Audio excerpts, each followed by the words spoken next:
दोस्तों शुरू करने से पहले डिस्क्लेमर कि वीडियो सिर्फ और सिर्फ एजुकेशनल पर्पस के लिए है, इन्वेस्टमेंट एडवाइस नहीं है। तो वीडियो देखकर आप सीख सकते हो और इन्फॉर्मेशन को ले सकते हो। और इससे पहले 2 वीडियोस मैं आपको दे चुका हूँ, अगर आपने देखा नहीं तो आप जरूर से देख लेना, कल के लिए काफ़ी इंपॉर्टेंट है। स्टार्ट करते हैं यूएस के बाजार के साथ में। डाउ जोन्स नीचे 200 पॉइंट्स की मंदी, स्टार्टिंग थी न्यूट्रल बट उसके बाद में बड़ी गिरावट यहाँ पे आप देख सकते हैं। नेस्टे को देखने चलते हैं, 1% का ड्रॉप है। फैंग को देखने चले तो 1.5% के आसपास की मंदी है। चार्ट आप देख सकते हैं, काफ़ी बुरा चार्ट है। टेक कंपनीज की पिटाई अभी चल रही है और जब तक डेटा मैंने अभी आप जैसे मैंने स्क्रीनशॉट लिया अभी तक का डेटा, तो उसके अंदर ये पोजीशन है, लेकिन यहाँ से रिकवरी भी आ सकती है और यहाँ से और भी मार्केट नीचे जा सकते हैं। मार्केट के अंदर क्या हो सकता है, क्या रीज़न है, उसके पीछे का आगे चल के चेक करते हैं, बट उससे पहले एफआईएस की सिचुएशन को देख लेते हैं। फाइनली पिछले 2 दिन की बड़ी बिकवाली के बाद में आज के दिन एफआईएस ने 1000 करोड़ रुपीज़ की बाइंग की है। कहाँ पे बाइंग की होगी? आईटी कंपनीज में, क्योंकि बायोन डिप वाला सीन आज बना है आईटी कंपनी के स्टॉक्स में। टेक्निकली हम बातचीत कर चुके हैं, फंडामेंटली भी हम बातचीत कर चुके हैं। पिछले वीडियोस को आप जरूर से देख लेना। यूएस के मार्केट में जो प्रेशर है उसके पीछे का रीज़न है ये दोनों व्यक्ति। आपको पता ही होगा वैसे डेटा अगर आप देख रहे हो तो ईरान और यूएस के बीच में कुछ खास संबंध अभी नहीं बन पा रहे हैं। न्यूक्लियर डील होने को है। अब ईरान की तरफ से भी कभी कभी कुछ न्यूज़ आती है कि नहीं, हम कोई बातचीत नहीं करेंगे। फिर यूएस की तरफ से धमकी आती है कि हम अटैक कर देंगे। फिर ईरान की तरफ से आती है बात, चलो हम बातचीत कर लेते हैं। तो अभी यही सब चीज़ें चल रही है। साथ में दोस्तों अपन कुछ ऑफिशियल न्यूज़ को देखें तो ऑफिशियल न्यूज़ आपके सामने है और इसके अंदर आप सिंपली नोट कर सकते हैं कि 4:50 के आसपास एक न्यूज़ आती है जिसमें हॉर्मुज एक जगह है जो क्लोज है कुछ घंटों के लिए, क्योंकि वहाँ पे ड्रिल चल रही है ईरान की। अब ईरान की जो मीडिया है उसने रिपोर्ट किया है कि ईरान ने फायर की है कुछ मिसाइल्स हॉर्मुज में। तो ये रिपोर्ट जैसे ही आई, जैसे ही रिपोर्ट आती है उसके बाद में आप देख सकते हैं यहाँ पे 451 का प्राइस एक्शन है। ऑयल के जो प्राइसेस है ना वो राइज करते ऊपर जाते हैं, हाई पर पहुंच जाते हैं आज के ट्रेडिंग सेशंस में, क्योंकि ईरान ने ड्रिल की है उसकी रिपोर्ट आती है। अब इंडिया 85% और उससे भी ज़्यादा हम बोल सकते हैं इंपोर्ट करता है, तो इंडिया को महंगा पड़ेगा। बहुत सारी प्रॉब्लम हो सकती है। आपको ऐसा लग रहा हो कि यूएस ईरान की ही तो लड़ाई है, नहीं दोस्तों, यहाँ पे काफ़ी बड़ी दिक्कतें होगी। एक्शन आप देख सकते हैं, जस्ट एक ड्रिल की रिपोर्ट आती है, कुछ मिसाइल्स फायर की जाती है और इसमें ऑयल के प्राइसेस इंक्रीज कर जाते हैं। उसके बाद में आप देख सकते हैं 29 मिनट पहले की, मतलब जब मैंने डेटा लिया था उससे 29 मिनट पहले की न्यूज़ है और उसके अंदर आप सिंपली नोट कर सकते हैं कि यहाँ पे ईरान के जो फॉरेन मिनिस्टर हैं इन्होंने कहा है कि ठीक है, हम कर सकते हैं, सॉल्यूशन निकाल सकते हैं नेगोशिएशन से बातें करके। उसके बाद में क्या होता है, उसके बाद में ऑयल के जो फ्यूचर्स हैं वो गिरते हैं और जो ऑयल का प्राइस है वो नीचे आता है। तो इसका मतलब सीधा सीधा ये है कि अगर इन दोनों में कुछ हुआ तो तेलों के दाम बढ़ सकते हैं, इंडिया का इन्फ्लेशन तेजी से बढ़ेगा और मैक्सिमम इंपोर्ट करते हैं तो फिर दिक्कत होगी और भी काफ़ी बड़ी दिक्कतें यहाँ पे हो सकती है। अब देखिए दिक्कतें क्या हो सकती है उसको आप समझ लो सबसे पहले, क्योंकि ये बार बार मैं डिस्कस नहीं करूंगा, एक बार हम डिटेल में इसको देख लेते हैं। अगर यहाँ पे वॉर हो गया तो स्टॉक मार्केट में, यहाँ पे मैं बात कर रहा हूँ impact on Indian stock market और कंपनीज, कि कौन कौन सी कंपनीज में क्या इम्पैक्ट होगा, स्टॉक्स में कैसे इम्पैक्ट हो सकता है, तो उसको चेक कर लेते हैं। अगर ऐसा होता है तो यूजुअली मार्केट गिरता है शॉर्ट टर्म में, एफआईज पैसे निकालेगी मार्केट से और उसकी वजह से मार्केट नीचे जाएगा। साथ में आप देख सकते हैं क्रूड ऑयल के प्राइसेस इंक्रीज करेंगे, 85% हम इंपोर्ट करते हैं तो उससे दिक्कतें होगी, नेगेटिव है इकोनॉमी के लिए। साथ में हम आगे चलते हैं, ऑयल एंड गैस जो कंपनीज है उसमें कुछ मिक्स रिएक्शन आप देख सकते हैं, कुछ कंपनीज के स्टॉक्स पॉजिटिवली जाएंगे, कुछ कंपनीज के स्टॉक्स नेगेटिवली जाएंगे। साथ में रुपीज़ की बात करें, देखो यहाँ सबसे बड़ी दिक्कत होगी, तेल के प्राइस बढ़ना यानी रुपीज़ वीक होगा, इंपोर्टेड इन्फ्लेशन बढ़ेगा क्योंकि हम 85% ऑयल खरीदेंगे उसको महंगे दाम में खरीदेंगे और रुपीज़ डिक्लाइन करेगा और आरबीआई डिले कर सकता है रेट कट में, तो कम्प्लीटली एफआईज निकलेगी, जितना तेजी से पहले निकल रही थी उससे भी ज़्यादा तेजी से एफआईज निकलेगी। इसके बाद में गोल्ड और जो इस सिल्वर ईटीएफ हम इसमें ऐड कर सकते हैं उनकी बाइंग बढ़ सकती है, ईटीएफ के अंदर प्राइसेस इंक्रीज कर सकते हैं, क्योंकि जब भी ऐसा कुछ होता है यूजुअली इन्वेस्टर्स गोल्ड में इन्वेस्ट करता है।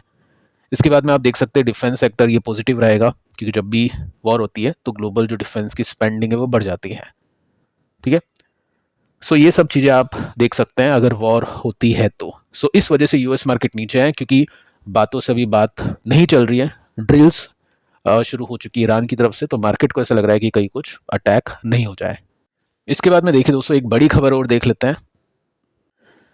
यहाँ पे दोस्तों आप देख सकते हैं कि अडानी ग्रुप कमिट कर चुका है $100 बिलियन डॉलर का investment to develop renewable energy powered hyperscale AI data centre. इसका मतलब क्या है, $100 बिलियन का इन्वेस्टमेंट, बहुत बड़ा इन्वेस्टमेंट है, एक साथ तो होगा नहीं, टाइम लगेगा। लेकिन यहाँ पे जो डेटा सेंटर अडानी ग्रुप बनाएगा ना, वो रीनेबल एनर्जी से चलेंगे, ये एक बड़ी बात है।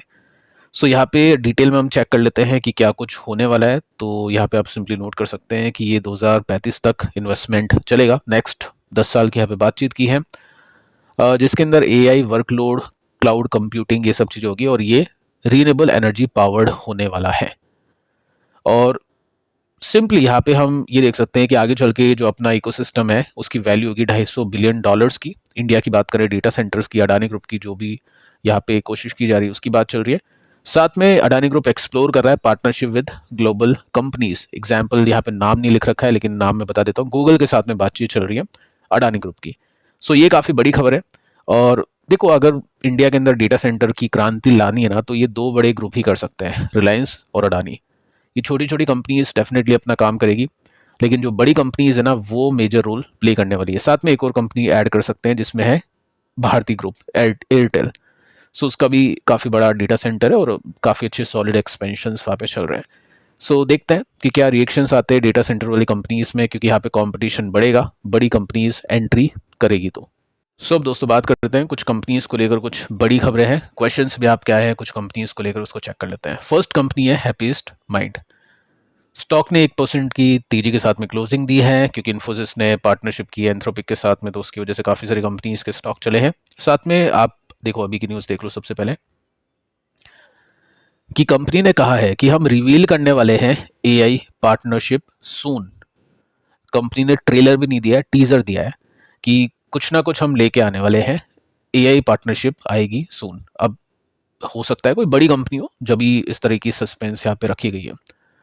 बाकी देखो, स्टॉक क्यों नहीं चल रहा है, क्योंकि जब छोटी कंपनी हो, 10% की रेवेन्यू ग्रोथ लाने की बात की गई हो, ठीक है, और साथ में एबिटा 20 से 22% लगा लो, प्रॉफिट कुछ खास नहीं बढ़ेगा, तो स्टॉक कैसे चलेगा? तो ये रीज़न है, कंपनी ग्रोथ नहीं दे पा रही है जैसी ग्रोथ कंपनी को देनी चाहिए, तो वो रीज़न है इसके पीछे का। बाकी अगर कुछ बड़ी पार्टनरशिप कंपनी लेके आती है तो खेल घूम सकता है। जैसे आपने देखा नेटवेब की वैल्यूएशन कैसे चेंज हुई, चीज़ें कैसे चेंज हुई, 800 का स्टॉक कैसे 4-5 हज़ार पहुंच गया, तो वैसा कुछ हो सकता है, क्योंकि छोटी कंपनी है, छोटी कंपनी में ये सब चीज़ें होती है, मार्केट कैप तेज़ी से बढ़ता है। लेकिन क्वेश्चन ये है कि कौन सी कंपनी के साथ में हैप्पीएस्ट माइंड पार्टनरशिप करने वाला है। सेकेंड जो न्यूज़ है ट्रेंड की है, स्टॉक 1-1.5% गिरा। देखो, न्यूज़ ऐसी है कि कंपनी ने गाइडेंस वगैरह दी है।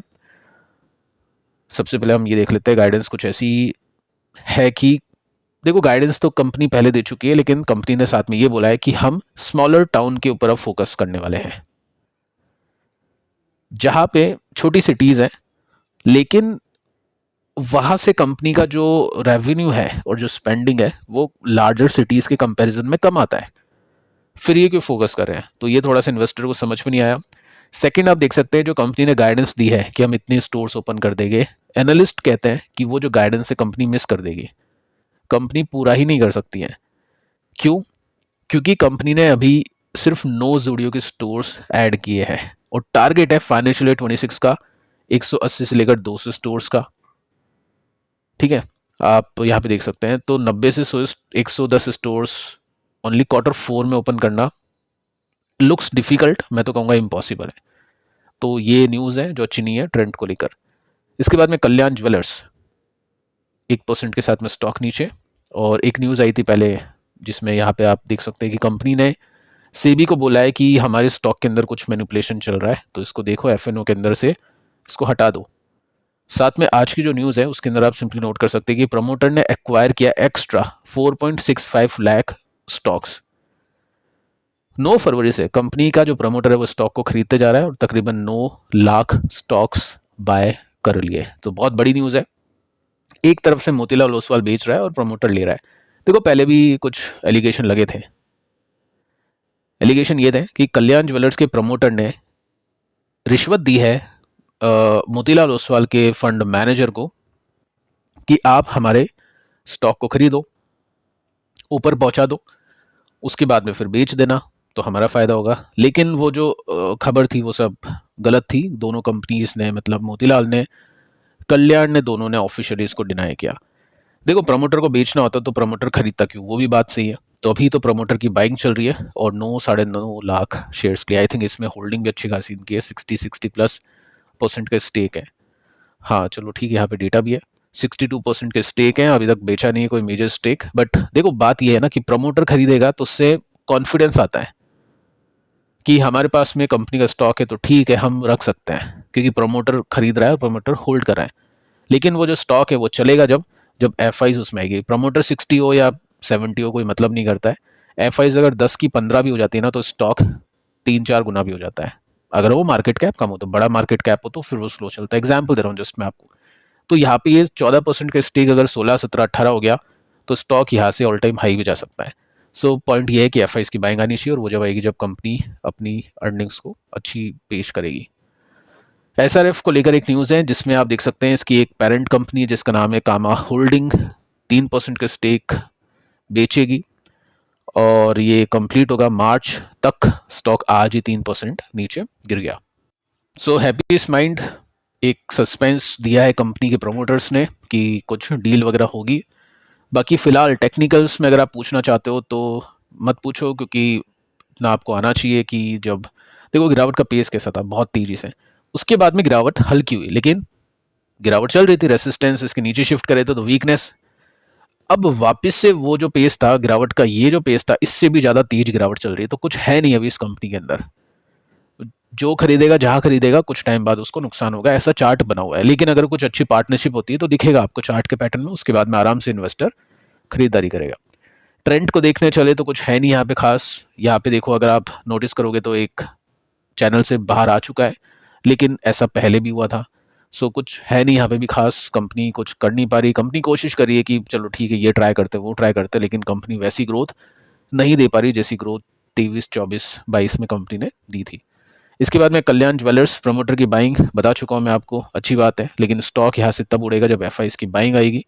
उसके बाद में एस आर एफ को देखने चले तो एस आर एफ 3% बिकेगा, कामा होल्डिंग्स बेचेगी। स्टॉक अपने सपोर्ट के आसपास है, सपोर्ट टू रेसिस्टेंस का प्ले चल रहा है 20% का। पहले भी यहाँ पे स्टॉक टिक जाता था, 20-30% कमा के देता था इन्वेस्टर्स को, 22, 23, 24, 25 में।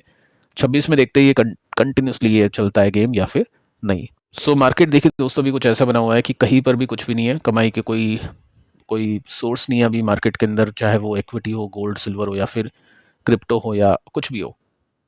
डेट में इन्वेस्ट किया जा रहा है, जो मैं आपको ऑलरेडी बता चुका हूँ।